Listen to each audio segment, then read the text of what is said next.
Welcome to Season 1, Episode 22 of the Film Bros Championship Podcast. I am Tim, and with me is my co-host Patrick.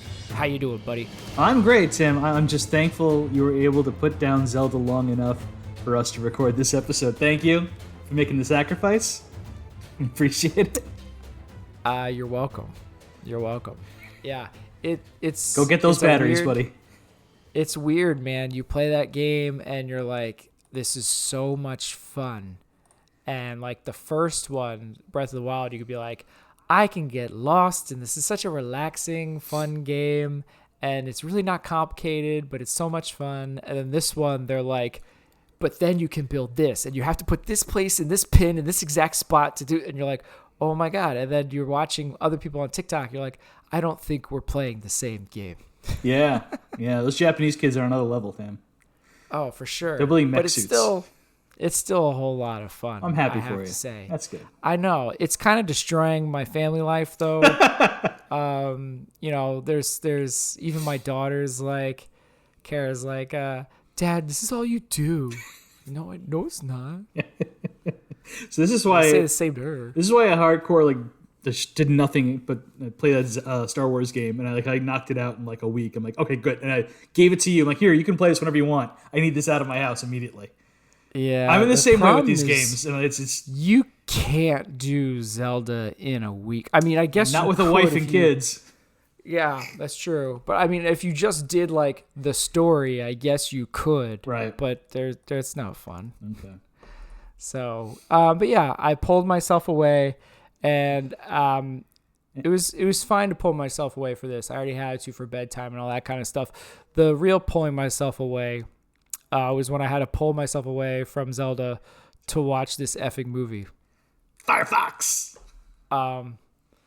This movie sucked. I was so miserable during this effing movie. I had to, in my notes, bold and underline a couple times where I'm like, boring. I'm so bored. And then I get to a certain point, and I'm like, and it was actually kind of funny where you texted me, and you were like, is he in the plane yet or whatever? Yeah. And I'm like, oh God, no, he's not. And I pause, and I look at the time. I'm like, there's still over an hour left? How is that possible? Okay. So a little spoiler. So I looked at 2 reviews, right? Because I was curious to see how other people felt about this movie when it came out. The reviews were generally mixed to not great. Roger Ebert, though, gave it 3.5 stars, which I found confounding. Wow. And Siskel gave it 2.5. And I lean more towards Siskel's point of view with this whole thing. Because he's like watching this. He had the same comment as you, basically. Like, Yeah. We know he has to get on the plane, or else there's no movie. So what are we're wasting time. Everything before that is a giant waste of time. But here's my problem. I disagree in that I found everything leading up to the plane interesting, and once you got on the plane, it's a massive snooze fest. Oh, no. The plane stuff was not great. I mean, at least the plane stuff, you're like, wow, this is interestingly terrible to look at. Oh, wow. I thought it looked a lot better than... The trailer made it look a lot worse than it actually is. That's John Dykstra effects, and I think they, for their era, they're not bad. I don't know. I think I saw some better stuff in Superman. Well, that's the guy who did Superman. Yeah, with a person flying around, did a much better job. Maybe he had a better budget. I don't know. He definitely had a better. Yeah, definitely didn't care for this movie. Okay. Didn't like it. All right. Well, this was your choice, Tim. Yeah, I was forced into this choice. Big, massive Clint Eastwood fan that you are. Oh my God. Why don't you explain why you chose this movie and what it's about? Well, I chose it because I had to. That's just what it is, because we wanted to save the, maybe the best for last. So I kind of got forced into it. And this movie is about a He's an Air Force major. Yeah, Air Force pilot. I guess he flew in Vietnam and such. And he had Yeah, he was captured and he has some not violent, I guess he has some PTSD type of stuff. But anyway, he's brought back in regardless of that because he has some connection to Russian background and can speak the Russian, and therefore he needs to hijack this Soviet high-tech jet, and he's the man for the job to do it. And that's basically the premise. Sure, yeah. And our hero. Let's get into it.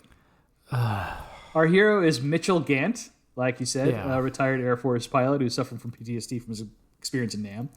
Like you said, he speaks Russian because of his mom, and he's an expert on Russian aircrafts. And most importantly, he's roughly the same build as the pilot that the Russians have already picked out. Yeah, that was another. I really like that. Like, you have all these skills, and you're also like the same size as the guy that already has the flight suit. So I guess they had like a throwaway line at one point that he like helped teach American pilots how to fly Russian stuff for some odd reason. Well, he was he was flying against Russian pilots in Vietnam. Well, not Russian pilots, but like Russian planes in Vietnam, and so he knew he was an expert in the capabilities of all the planes they had there, all the MiGs. So for the big thing for this plane, let's get into this plane. The super plane. Sure. The MiG-31. Yeah. They say it a lot, at least towards the end. Yeah.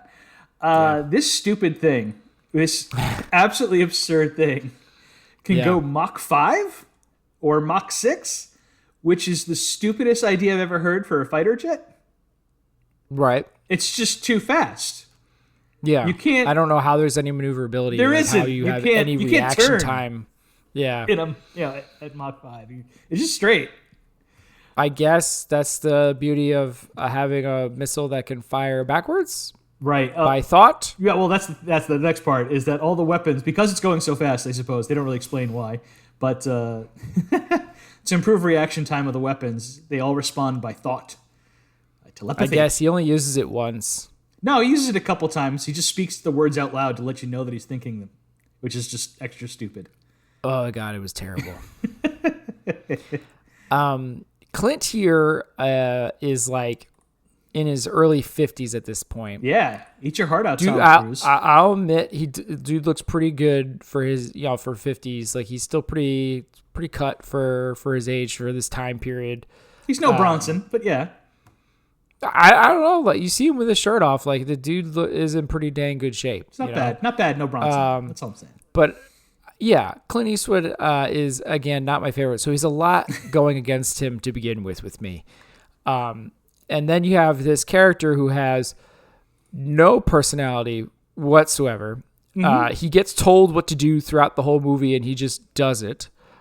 He might a couple of times speak like up and say like, why are you doing this, or why you do, but at the end he just ends up being, doing what he's told. So not a whole lot of dialogue from him at all throughout the whole movie. Which is usually how you like him. Yeah, until the end of the movie, where he's nonstop talking because of the freaking jet, and it's so awful, and you're like, oh, go back to not talking. Well, you've really fast-forwarded through the entire movie here. No, I'm just giving you a general of his character. There's nothing here. He's a crappy character. I don't like him as an actor to begin with, and he's playing a nothing character. Well, all right. He just gets told what to do the whole time, and he sucks. Okay. And they should have let him keep the beard. Well, that wouldn't have worked. But he looked better with the beard. He couldn't, because the guy he was impersonating in the first had a mustache. It's ridiculous. Anyway, like you said, he keeps up in reasonably good shape, which the movie illustrates with him trying to outrun a helicopter to start the film, which made me laugh. I'm like, where are you going, man? And let me ask you a question. When did jogging with a sweatshirt and a towel wrapped around your neck go out of style? When did that die? Was that like? I don't know. Did it die with the 80s? Maybe the 90s? Yeah. Might have been in the 90s where you had to look, like in Reebok and such like that, I find it funny, by the way, that we've dealt with two movies from very conservative actors in Stallone and Clint Eastwood dealing with the same idea of Vietnam veterans dealing with PTSD. Yeah. Subjects you just wouldn't imagine them ever be interested in handling today. But, I mean, I guess Sniper might have done that, but I didn't watch it because I just didn't want to. Yeah. we're being a little kind with him dealing with PTSD with this movie. It definitely pays less lip service to it than Rambo does. Yeah, it's really weird what he goes through. So his big trauma, right, is that he goes down. I guess he's in a bamboo cage and being transported. He gets captured. Yeah, he's being transported to a POW camp in this bamboo cage. I consider, just a guess, maybe a couple hours in that cage. I don't know, before he's rescued. And in the rescue attempt, real quick, he's watching everyone around him get gunned down, and a little girl gets napalmed in front of him, and that seems to be the thing that triggers him all the time. Just like that little, thought of that little girl getting napalmed, right? And so anytime he's in a stressful situation, he starts to like kind of stress out there. And it always looks like it always looks like he has like lockjaw. Yeah. I mean, it's Clint, really. Clint being Clint. But yeah, he just kind of. I mean, that's another like it's not that different from how this character acts basically throughout the movie, because like, I mean, to be fair, I mean, who's not going to be scared with being like talked and questioned by a KGB agent? Anyone would. See, this is all the stuff that I really like in the movie because it feels like true form, like nitty gritty spy shit. And I love that. But to me, it's just the same thing over and over again. Either he's having an episode or he's getting questioned and he has got the same facial expressions the entire time. I could care less because I didn't think there was any stakes because obviously he's going to fly the jet, like whatever. Right. No, you're not wrong with this, but I still like enjoyed it for what it was because like I had a feeling even before watching because I saw the trailer before. I'm like, I'm not going to have a good time with the jet stuff. So as like I got to pretend like it's basically two different movies wrapped into one, and I really enjoyed the first movie. Happens. No, stuff happens. It's he's constantly being handed off from one handler to another. So these Russian dissidents, and he's learning. He's getting ushered from one person to the next, and he just gets told what to do, and he does it. The only time he like has more of an active role is in the bathroom, but we can't talk about that yet. But other than that, it's basically it. He's just kind of. Good boy, do that. All right. And like, not much happens. So the movie, they decide what they're going to do is to get him into Russia. They have to replace him with a known car parts dealer / heroin smuggler. And so they dress him up. He looks sort of like him. He gets into Russia. He's okay. He goes to meet his handler. And there, all of a sudden, face to face, he is with the guy he's actually replacing. And that's when the two Russians that are next to him start beating that guy to death immediately. Oh, yeah, in his face. Yeah. It's like, I mean, it's just kind of weird because, like, when you see from the video pictures of who he's replacing, I'm like, okay, yeah, I can see how they can kind of make Clint look like that. But then you see the guy he's replacing, like, face to face with him in Russian. You're like, wait, there's no way that you can confuse the two of these people. But anyway, yeah. They smash him up in the face pretty good. Right, to hide the disguise that could have been him. And right. And Clint's like, all like, what's going on? Because no one's actually told him anything. He's like, you're just going to meet these people. You have to do exactly what they say, and that's it. And before that, it's just a lot of like explanations. Oh, the first 20 minutes of this movie is just exposition dump. Yeah, it's just so much. And then he gets to Russia, and it's just like him just walking from one place to the next place, and then he's walking around smoking and watching guys marching, and there's like just nothing happening until this guy gets smashed in the face. But it's also really quick, and the guy gets dumped into the river there. Right. So then they can trade him into a new person. They give him a new and identity. I love how the Russians immediately go down the river to find this guy that got thrown in the river because they're following and everything. Yeah. And they're like, oh, they killed such and such. Like, they use his Mr. full name here when they announce the guy is dead. It's like, oh, so bad. Well, it makes good spy sense that they would like have him pretend to be a heroin dealer. Right. Then they kill that heroin dealer, so they're not looking for Clint anymore, and they can have him pretend to be someone else and move on to a new identity. So it's good. I like it, and yeah. And then he gets handed off a couple more times, and he meets some interesting people. I like his first handler the best, and we'll get into him later. Yeah, for sure. He's the only one that you get some real characterization from out of everyone, including the main character. Yeah, so here are I have a couple more notes on this, and then I'm almost done. because you're not wrong. He's not a good character. Thank you. Jesus, for all the action movies he's been in, Clint can't throw a punch to save his life. He looks terrible at it. I couldn't believe it. How bad it looks. I mean, he really just it's been a minute since throws his whole body forward. Yeah. Like, it almost looks like he's got nothing on any punch ever, so he still launch himself forward. That's exactly right. It's like his, like, I don't know, his fist is like a rubber band. He's like, and he just does a whole body going that way. It's like, what the hell is that?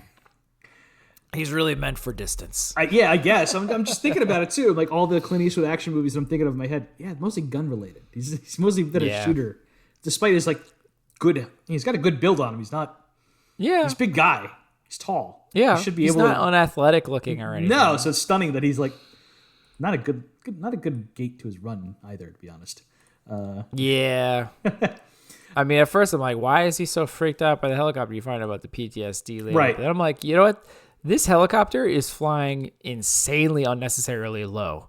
Like, it almost seemed like that helicopter, the people at the beginning were really effing with him. Yeah, we're here to trigger you.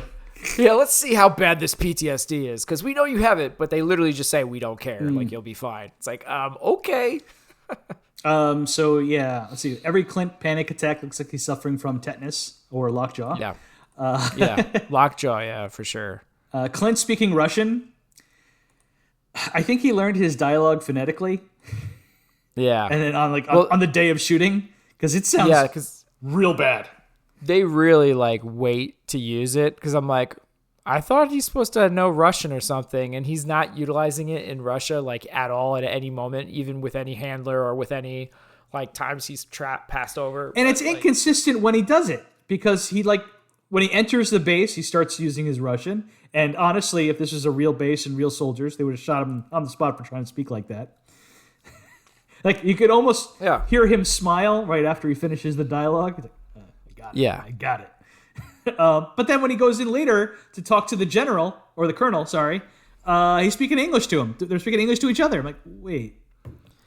Yeah. And then when he's in the 3-hour shower and like soldiers come in to like look in for him and they're just speaking English again. Yep. Doesn't make any sense. What? Like, I don't get it. None of it makes sense. And then one of my favorite Clint line in this movie.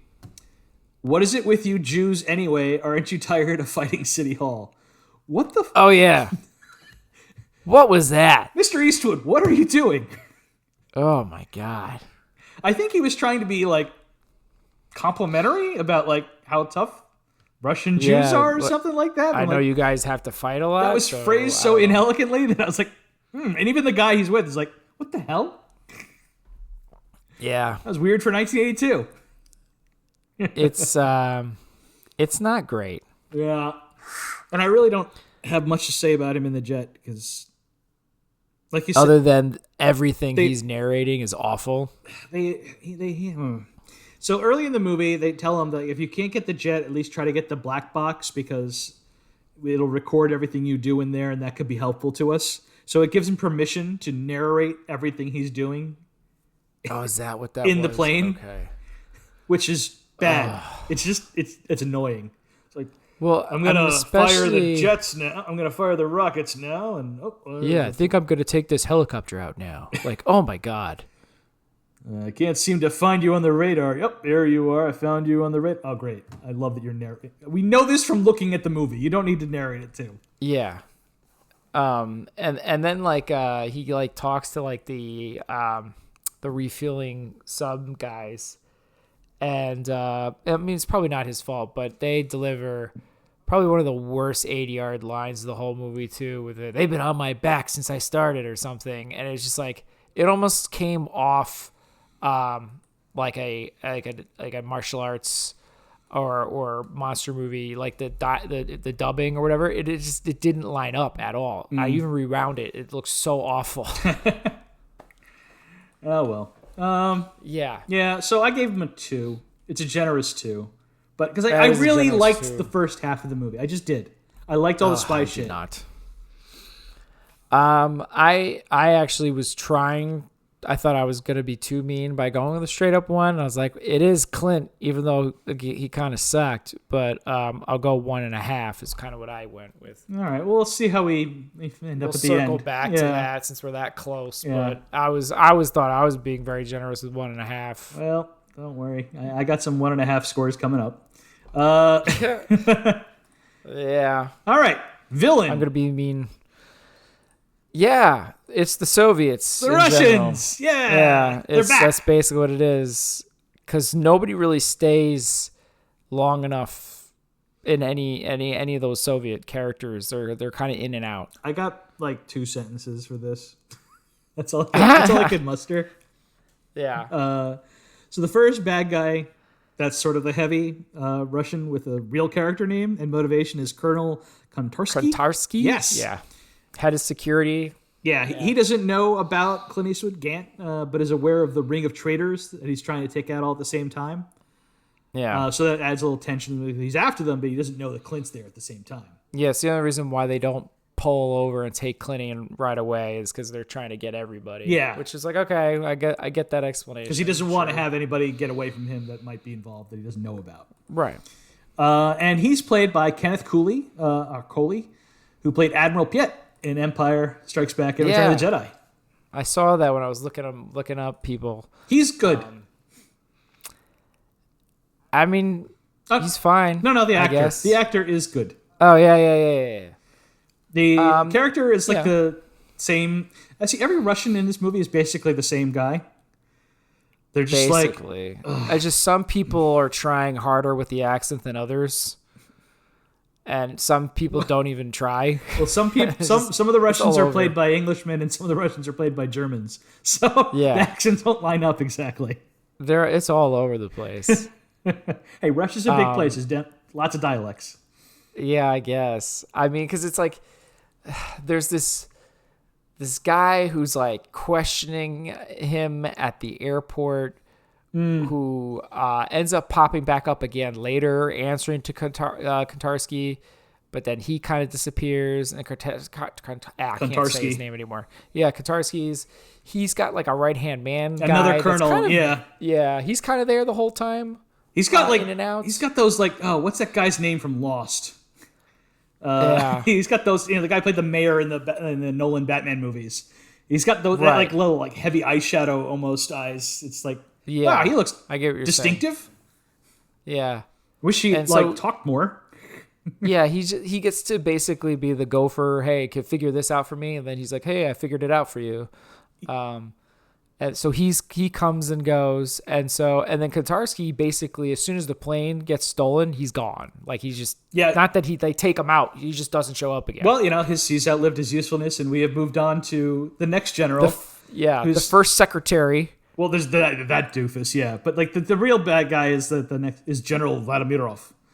Is that I couldn't figure out which one that one was, but yeah, he's the one that somehow is deducing everything that Clint is doing. Yeah, which is like remarkably well. Where I'm like, how the hell did he come up with that one? It's like, okay, I think we see he's going to the south, but I think that's a feint. I think he's definitely going north. Did you appreciate the Star Trek reference that they make too? No, what was the Star Trek reference? I missed. Things got to have a tailpipe. Oh, well, that movie didn't come out for another decade, so not a reference yet. Well, my reference anyway. But yeah, that's how they find him at one point. Before they start to track him by getting the heat signature. He's like, it's not as accurate, but we can get a general idea which where he Clint is. Immediately figures out that's how they're tracking him, which is also like, what? Yeah, everyone's very smart. Yeah, everybody's like playing 3D chess with each other. Basically, like you mentioned, the guy is like perfect in all his deductions. If it wasn't for the first secretary, he would have had him. Yelling at him the whole time. Yeah, this dumb bureaucrat. It's like, Yeah. Although, I have to admit, like, I kind of liked the first secretary at first. He had a couple of cool line deliveries when he first pops up. But then his shtick gets old pretty quick. It really does. It's the same thing over and over again. Where it's just like, hey, we got him, that guy. So you should celebrate. And then if I you idiot, you don't have him. You told me you had him. I knew you had it. And then Venomir was like, no, I don't think I got him. He's like, oh, you should celebrate. Then he's yelling at him for not actually getting him. I mean, yeah, when And he does first it like pops 3 up, times. He's kicking ass and taking names, and he's like obliterate it completely. Yeah. Like and the line delivery, I'm like, oh, that's awesome. But then like it's just after that, he's just like annoying nag person. Like you're all stupid. Like all right, now you kind of suck. He started so strong, and he really gone downhill. And that's all I got to say about that. That's it. All I got for the villains. I mean, the only other thing I had was like, I mean, how this guy kept figuring out everything Clint was doing. I was like, is this guy a double agent? How does he know everything like very quickly? Spooky. Yeah. I did like what he like eventually calls out first secretary. Yeah. Like just calls him out and like, it's like if you basically hadn't calls him stupid or whatever. If you hadn't superseded my orders, I'd have them already. Yeah. That was a cool moment, Let me have I guess. the plane. Yeah. Yeah, I did appreciate one of the Russian generals is R.K. Maroon from Who Framed Roger Rabbit. He didn't get to speak much, word? but I appreciated seeing him. I didn't notice that. Okay. Yeah. I just kept thinking every time I heard him in Russian, I was just wanting him to go valiant, like. Everyone is competent. No one is like extra stupid, except for the first secretary. But even he's like not that bad. Again, he starts off good, but then it just gets grating after a while. Yeah, because he's basically just asking Vladimir, "What do you plan on doing now?" Yeah. But yeah, it's all a lot of nameless, basically nameless. Out of IMDb, a lot of it, Yeah. To figure out some of them, and again, they come and go very quickly, and I don't know, like they don't ever seem that scary other than maybe the ones questioning Clint. Otherwise, yeah, I didn't really like, I went with a 1. I gave him a 2 again. Yeah, that's high, man. That's high. Okay. I think you're a little unfair. They were all no one was bad. They didn't take anything away. They were competent. They were just not very interesting, so it just gets a 2 out of. Yeah, they weren't really any villain, really. It was just you could have substituted anything for anything at that point. Like, I don't know. They just... Right, but, you didn't actively hurt the movie either, so 2. I don't know. Yeah, the Russians are a good bad guy. Still are a good bad guy today. I guess. So... action. Now for a short part. Yeah, action. I have one more sentence than I do for villain. Oh, dear Lord. You get some quick... flashbacks, Vietnam, I guess. I'm not even counting that. That's ridiculous. Yeah, that's real quick. There's and that 3 action the grainy beats in flashback stuff looked terrible too. By the way, they just put this weird, like the graininess is like a stagnant thing that they just put over the camera. Unless they were using real recycled Vietnam footage, they might have been. I don't know for some of it. Because they did. That scene where like the submarine pops up out of the ice in this movie. Yeah. That is literally taken from a scene from 1968's Ice Station Zebra. Interesting. 1968. This is a movie that came out in 1982, and they're reusing effects from 1968. Wow. Like, the hell? Yeah. I mean, it looks like Godzilla film, kind of quality for that part. I'm like, this is janky. What the hell? Yeah. It's not good. I mean, it's just, you do get the guy getting beat up in the face a little bit, I guess. But again, real quick. The real, like, the time is the bathroom. Yeah, scene, the subway bathroom scene. Oh, hey, a fight scene is my note. Like, yeah, I was not expecting Gant's this. having a panic attack, and he's hiding out in the subway bathroom when a KGB agent spots him mid-panic attack and asks for his papers. Papers, please. And the agent, like, screws with Gant, saying his papers are of the water. And Gant panics and starts beating the KGB agent up.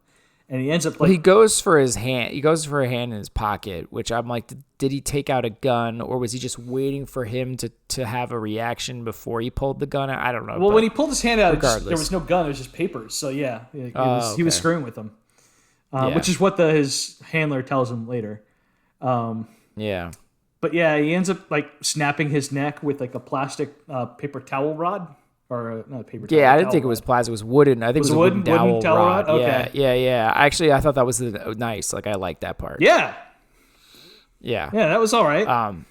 some weak, weird-looking heavy punch throws, and a lot of it was not great until he gets that wooden dowel, and then you hear the little crack. Yeah. I was like, all right, that was cool. Yeah. Yeah. And then the next decent action scene is when his buddy Pavel, his first handler, gets into a car chase. Yeah. With the KGB while he's leading them on a wild goose chase, and there's lots of side swipe banging of Pavel's van versus the KGB car, and eventually Pavel is able to shoot gas tank in the other car, and there's a little nice explosion as it goes off the road. Does a little ramp too, because there's like a random stack of wood on the side of the road. That's how for some odd reason. That's how it is in Russia, man. There's just random stacks of wood everywhere. I guess so. Very convenient for a ramp, and it goes, but and I think he gets shot in the shoulder in that part too. But and we'll get into his fate later. And then there's the plane shit. Yeah, I mean it's a bummer too because he goes into the changing shower room area, and you're thinking like it's gonna be another little fight sequence, but it's all in pitch black, so you see nothing, and it's kind of funny because I turned the subtitles on. And the subtitle caption just says fighting. And it's just a black screen. It's like, well, this is a bummer. Disappointing. He takes him out real quick anyway. It's not. I mean, it's not a long sequence, but still, it literally says fighting in the caption, but you see nothing, and it's really quick. And then he just knocks him out. And then he can't kill anybody, so he wraps him up. No, he kills plenty of people later. He's just like, it's no point. You didn't do anything. I'm not going to kill you for. Right. Yeah, well, he seems like weird about killing because he didn't like the heroin dealer being killed either at first. And, it was very surprising. He didn't know what was going to happen. He has to remind him, like, this guy did heroin or dealed heroin. Like, you don't feel bad for him. Yeah. So, then there's the plane. I don't know, man. There's not much going on with that. Plane. Yeah, it's just a lot of, like, look how fast this thing is going. There's a lot of Clint shooting rockets and model helicopters and planes blow up. That looked like the rockets firing looked like almost like lasers. And it looked real bad. Yeah. It looked like a lot of the landing when he lands for the gas. That model stuff looked terrible. It looked real bad. And then there's a MiG-31 versus the MiG-31. There's a backup MiG-31 that he goes up against. Yeah, that was really boring. Yeah. It was just them just flying. There's a lot of dogfighting, and then eventually Clint remembers that he's got reverse rockets.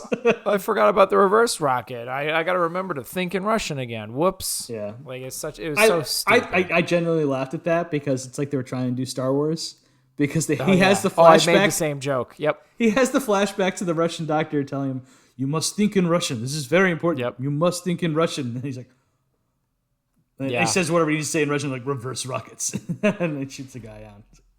Yeah, okay. That's my note here. Use the Force, Luke. Yeah, and that's literally the end of the movie. Like done. Yep. It's like okay. Kind of anticlimactic. He puts in new coordinates. And it's also for some odd reason, I guess because they're trying to all of a sudden make it a slightly different movie when he gets off on the plane. You get a new music to kick in that we have not heard anywhere prior. It is so bizarre. It's so bizarre. It's like Sunday marching music on a parade or something like that. I'm like, what the hell is going on? Like you're in an old school like military movie that somebody just graduated from base camp. Yeah, exactly. Yeah. It's really bad, and it's really oddly used, too. Like, the best example that I laughed out loud audibly is where he takes off in the jet, and the sidekick character, the handler that, we'll talk about later, who actually has some actual emotional depth in this movie, he sees it, and he's like, I did my job, and then he goes and takes out a gun and points at his head, and then it cuts away to the music, dun, dun, dun, dun, basically, as Clint's going, he's like, that's a weird cutaway and music to go to when this guy literally just shot himself. Yeah, no, and it's going like, what the hell? It's so bad. Yeah, no, I gave action a 1.5, and that's what I gave it. Yeah, it sucked. Yeah. Like, this movie should never have been labeled as an action movie. It's really what It it really came down should to. not It's have. shenanigans. It was really a thriller, I guess. For the first half, and then the second half, I guess, was an action, but it was a bad action movie. I don't know. I guess. I mean, if you change the stakes a little bit, maybe change the title. You don't know if he's actually going to get away in that jet or even have a jet sequence or something. Maybe have him have a little bit more not action, but what's the word I'm trying to think of? Like it more than just him being told what to do the whole time. You know what I mean? Like, yeah, like something. I mean, there's something here that could have been a lot better for sure. Yeah, I bet it's a more interesting book. 'Cause this is a book first. So I bet it's a more interesting book than it is a movie because there's a lot of interior thoughts going on and whatnot. But without that interior dialogue, it's just like Clint looking surprised and flustered the whole time. So it's like, yeah, basically that's the whole movie. But it's the half the movie, and then there's the other half of the movie which I really don't like at all. Where he's just narrating. Yeah, what he's doing in the plane, which does not look that cool, frankly. No, it's terrible. Yeah. Man, I hated this movie. All right, so mentor sidekick. So we got a lot of sidekicks. Yeah, I there's only really two that I guess I somewhat talked about. There's one is the guy who like somewhat recruits him, was a Fleischer or whatever, and he was terrible. I didn't even bother talking about him. Oh, not worth talking about. He got worse as the movie went along. He had my favorite line in the movie, actually. I take it back. Oh, what's that? We need you, Major. You're the best we got. Oh, God. And an 80s action cliche was born.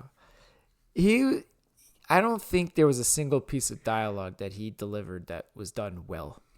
It's later at the end of the movie, like, oh, he did it. He's not dead or whatever. Like, it's just like, oh, like it hurt every time he spoke. Yeah, well, it's tough when you're like most of your scenes are up against Freddie Jones, who is like a good actor, a good trad, and he's like, I can feel his migraine coming across the screen as he's dealing with all this and saying all this ridiculous dialogue.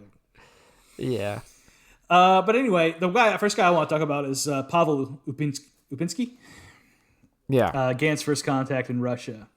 Yeah. Who kills the real Sprague in front of Gant, and it effing rules. He constantly calls Clint an idiot and a stupid American, which I really enjoy. Yeah. And he's delivering it really well, by the way. Like you could tell like he's very aggravated and frustrated, like good delivery. Always shows some emotion and frustration. I honestly think he's the best part of the whole movie. I agree 100%. He had a bit of like an Oliver Reed thing to him that I really just like. I like this dude. Real guy. And like, you don't get it, do you? Like he's kind of, going on the whole like, when he kills Sprague or whatever, and he's like, dude was a heroin smuggler. Remember this? And like, you guys don't see the bigger picture here. Like, or like, why are you guys like willing to die for this? And it's like, well, let me clue you in. He gives the whole like, Jewish wife, backstory. Yeah. Apparently he has a Jewish wife. He's not Jewish, but his wife is Jewish. And she's been in prison for the last 12 years for protesting the invasion of Czechoslovakia. Yeah. So he's like... not being treated well, too. Yeah. He's like, yeah, no. They've taken everything from me. I'll do anything I can to destroy them and hurt them. Yeah. And after he drops off Gant for his next contact, he takes the KGB on a wild goose chase. He's about to be caught. And he's useful, right? He blows up a car. And he gets him on the run. He lasts as long as he could. You could hear kind of dogs in the background. You can hear like they're coming at him. Really going. He's falling down on a hill, and that's when he sees Gant fly away, and he's like, all right, mission accomplished, and he takes himself out. By the way, that part has one of your favorite bits to it too, where you're seeing him run up the hill with the dogs behind him. Running up that hill. And it's clearly going daytime here, and the lights coming up, and then quick to him getting out of the hangar in the jet, and it's pitch black nighttime again. And it's like, wait, what? Yeah. Despite this plane going 2,300 miles an hour. Yeah. It made me think of you right away. It's like, oh, that's one of Patrick's favorites, going from day to night in seconds and then back to day, and like, what's going on? This is time confused movie. Yeah, no, I noticed that, and and next guy who picks up Gant is Dr. Similovsky, and it's Ronald Lacey Is that the dude from Jones, Indiana Jones? Yeah, it's the guy who played Tote from Raiders of the Lost Ark. He's just got so much more hair. I know, it is throwing. Yeah. But he's had such a cool voice. You're like, I want this guy in so much more of the movie. I can't believe it took this long to get to him. It's definitely very recognizable. Yeah.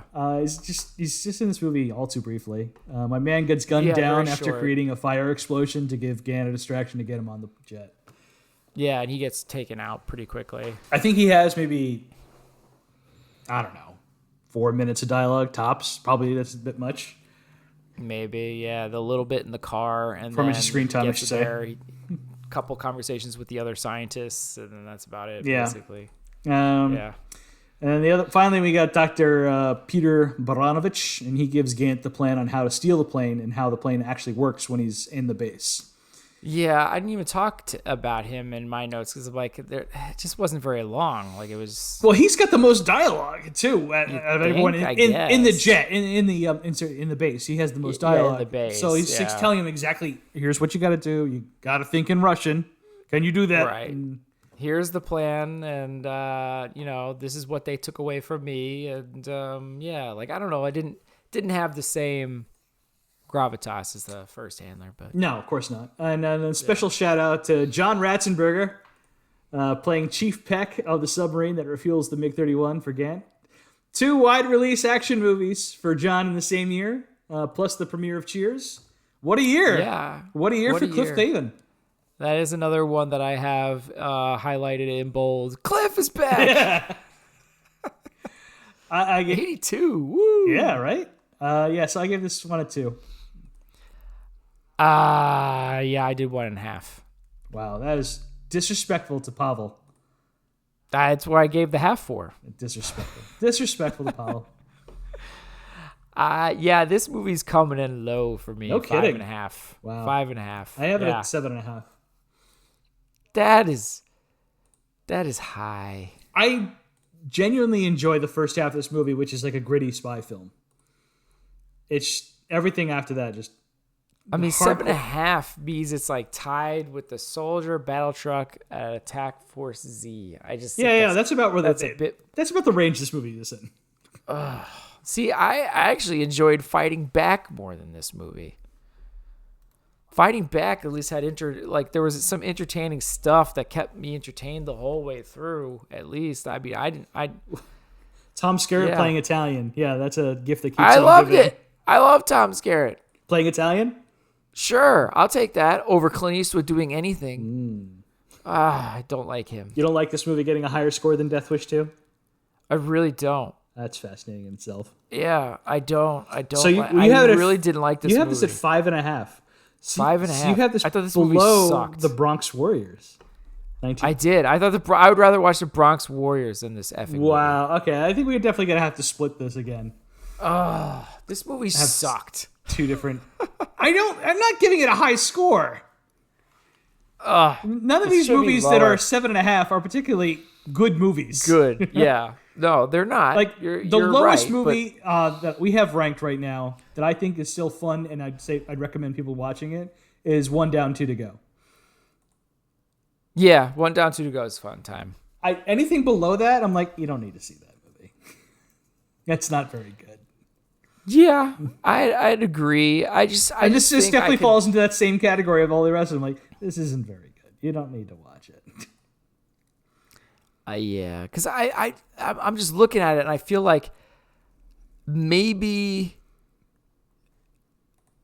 I don't know, maybe around Megaforce Forced Vengeance is where I'd be like, yeah. You have this below both of those movies.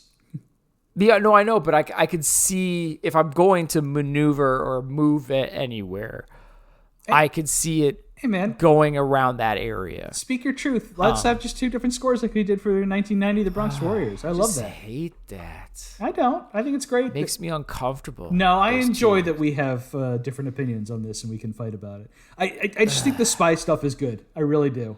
Even though I don't. 100% Gene Siskel is not wrong in saying, what are we doing here? We know he has to get in the plane. This is all a big waste of time. Yeah. And nothing, to me, the waste of time was him in the plane, because this is garbage, and we know he's getting away with that plane. Yeah, but it's a whole waste of time. It's just like, it's just someone just being told what to do, and he's not. Besides the fight in the bathroom, he doesn't really do anything. Other than him being like, "Oh, I told you I didn't want to be disturbed. I was sick. I ate something and it hasn't been agreeing with my." Like, he didn't do anything. Like this, the whole it's like people get mad at like Indiana Jones for like being a pointless character for the plot direction of the movie. That's like, different. That's different. This guy is, I don't know. I thought hero sucked. Action sucked. Action did suck. Yeah. Villain, there's nothing really there. And you have a pretty decent sidekick. If anything, you could convince me maybe moving up on sidekick. Everything else sucked. Okay. And I really thought this movie was boring as hell. I'm not going to fight you on this, but I have a higher ranking. Right. You're just going to have to live with it. I really don't like that we're splitting votes again. Okay. All right. Sorry, buddy. You put it at what? 7.5. So where are you putting it in that trio of Soldier, Battle Truck, Attack Force Z? You in the previous time you did this, you had Swamp Thing and Bronx Warriors tied for 10th is kind of where you had it. Yeah. Both movies I enjoy more than this movie. I'm going to Same. Yeah, I'm going to say it's above Battle Truck but below The Soldier. Okay, so you don't think it needs to be tied at all? No. Okay. So while you're doing that, Okay. Yeah, go for it. Budget of $21 million for this movie, which is a little over $66 million today. And it had a worldwide gross of $46.7 million, which is apparently over $146.8 million today. So, good hit. Clint didn't lose money back then. Yeah. I mean, I guess it makes sense. Yeah. I mean, he made pretty big movies. You know what? I'm going to change. I'm going to put Sidekick at a 2. Okay. You do you. I'm going to put it at a 6. Okay. Thank you. Pavel. And I'm putting it right after 1990, The Bronx Warrior. Hammer! Hammer is God! Hammer! Yeah. All right. So you ready to talk about what next week is? Um. Boom, Yeah. boom, boom, boom, boom, boom, boom, boom, boom, boom. It's gonna be challenging. Boom, boom, Like, boom, boom, boom, boom, boom, boom, boom. we might get like a cease and desist or something because we're just gonna be like pumping in the music the whole time or something. I would love to play the Conan the Barbarian score throughout the whole episode. Throughout the whole time, just playing in the background. Yes. So we're doing Conan the Barbarian next, our very last episode before we do the big roundup episode. Yeah. Schwarzenegger is here. Yes. I'm excited. I mean, what's not to love? It is a favorite of ours. It definitely has an advantage, I think, going in. Oh, it's definitely one of my favorite Schwarzenegger movies. I don't think it's gonna get to the top spot, but it's gonna be pretty damn high. It's gonna be close, I think. It's gonna be a hard one to go in there. What is it for? Yeah, First Blood, Road Warrior, 48 Hours, Class 1944, and I, the Jury is the current top 5. So there's definitely a movie getting bumped out of the top 5 with this next episode. Yeah, Tim's a sucker for when Arnold punches the camel. Oh yeah, why not? I mean, it's a joke that keeps on giving. I think it comes up again in the second one. Yeah, too. he sees the same camel. He just immediately punches him. It's the only highlight for the sequel.